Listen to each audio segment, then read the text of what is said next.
Tisti čas je Jezus govoril svojim učencem: Kakor je mene ljubil Oče, sem tudi jaz ljubil vas.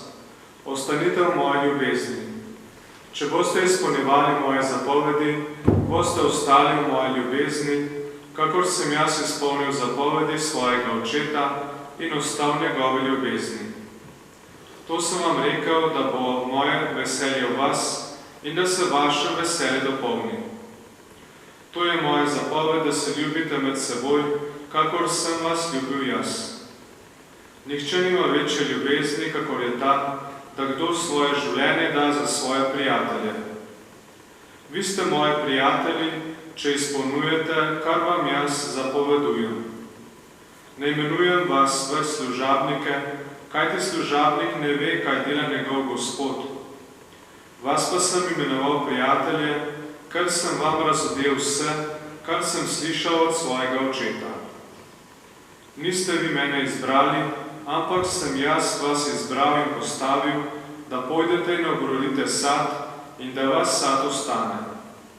Da vam bo Oče dal, karkoli ga boste prosili v mojem imenu. To vam naročam, da se ljubite med seboj. Poslušali smo Kristusovo evangelije.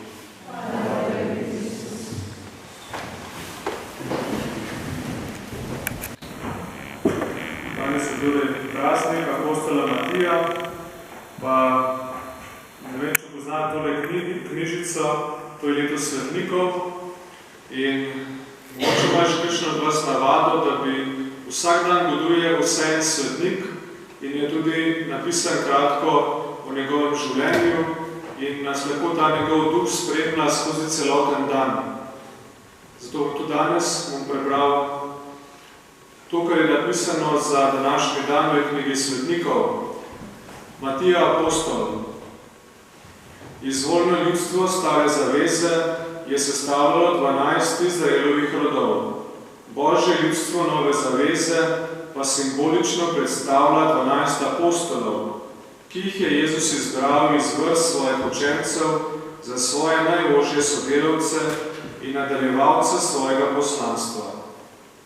Namesto Jezusovega izdajalca, Juda Iškarijota, ki si je vzel življenje, so 12 po Gospodovem nebohodu izvolili nadomestnega apostola. Volitev so opravili z žrebom, ki je določil Matija. Volitve je vodil apostol Peter, ki so mu drugi apostoli priznavali prvenstvo.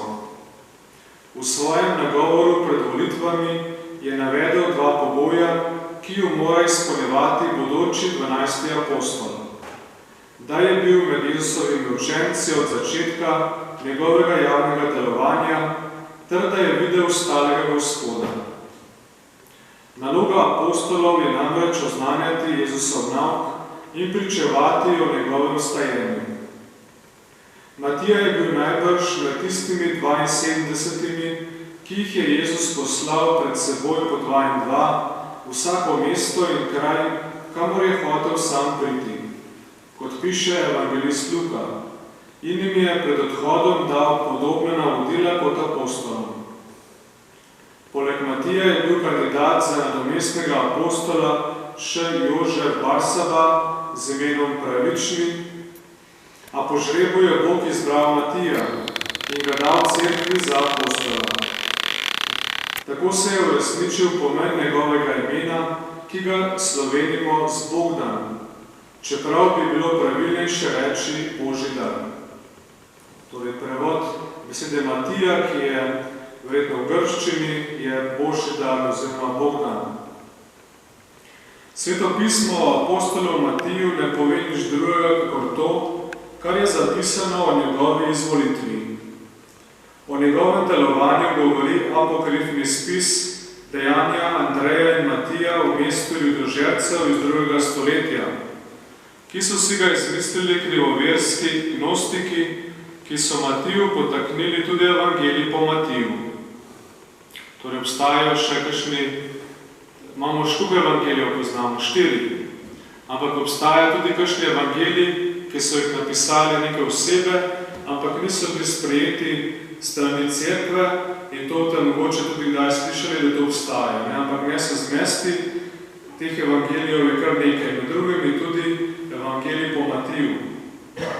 Srednjeveška zlata legenda pripoveduje, da je apostol Matija misionaril v Makedoniji, kjer je storil veliko čudežev in nazadnje umrl kot mučenec. Staro izročilo pove povedati, da je Matija oznanjal evangelij najprej po Judeji, nato pa med pogani v Etiopiji. V Afriki, kjer je okoli leta 63 umrl mučeniške smrti.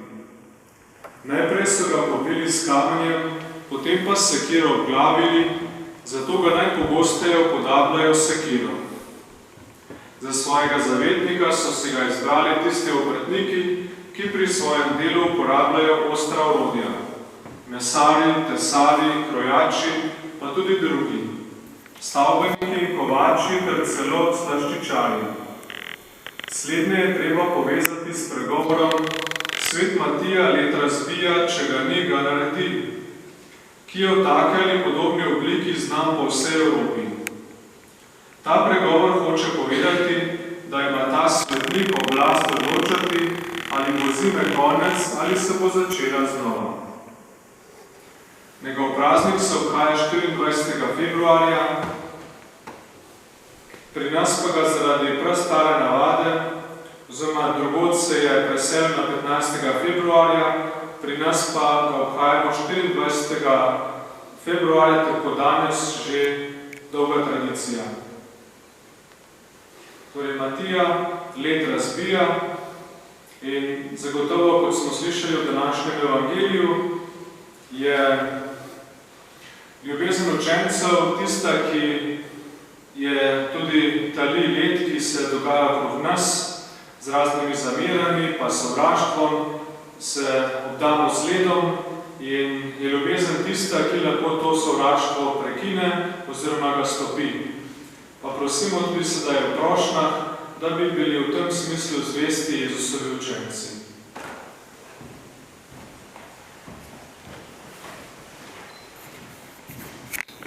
Dobri Bog, prosimo te za povezanost med nami materi. Dobri Bog, prosimo te za vse otroke, ki bodo v izhodi. Dobri Bog, prosimo te za lepo preživeta oba tedna izole. Dobri Bog, prosimo te za voditelja. Dobri Bog, prosimo te za vse starše.